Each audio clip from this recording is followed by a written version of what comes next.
Doctor Mohammad Yunus পাকিস্তানের যৌথ বাহিনীর জেনারেলকে একটি বই উপহার দিয়েছেন, যেখানে বাংলাদেশের মানচিত্রে ভারতের উত্তর পূর্বাঞ্চলকে জুড়ে দেওয়া হয়েছে। এমন একটি ছবি নিয়ে ভারতের গণমাধ্যমে চলছে সমালোচনার ঝড়। আনন্দবাজার পত্রিকাতেও প্রায় একই রকম একটি খবর প্রকাশ করা হয়েছে। এই বই এর আগেও প্রধান উপদেষ্টা বহু বিশিষ্ট বিদেশি অতিথিদের উপহার দিয়েছেন, তবে পাক জেনারেলকে এই বই উপহার দেওয়ায় ক্ষুব্ধ হয়েছেন ভারতীয়রা।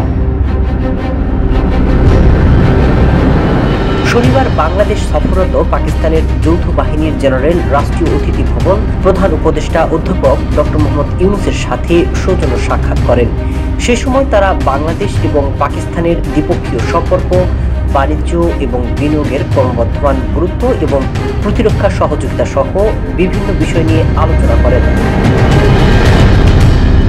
বাংলাদেশ অন্তর্বর্তী সরকারের বক্তব্য, দৃশ্যমান মানচিত্রটি গ্রাফিতি অংশ হিসেবে অঙ্কিত হওয়ায় বাংলাদেশের মূল মানচিত্রের পরিমাপের কিছুটা হেরফের হয়েছে, কিন্তু ভারতের উত্তর পূর্বাঞ্চলের কোনো অংশ গ্রাফিতি বা মানচিত্রে অন্তর্ভুক্ত হয়েছে বলে দাবি করাটা সম্পূর্ণ অসত্য এবং কল্পনাপ্রসূত।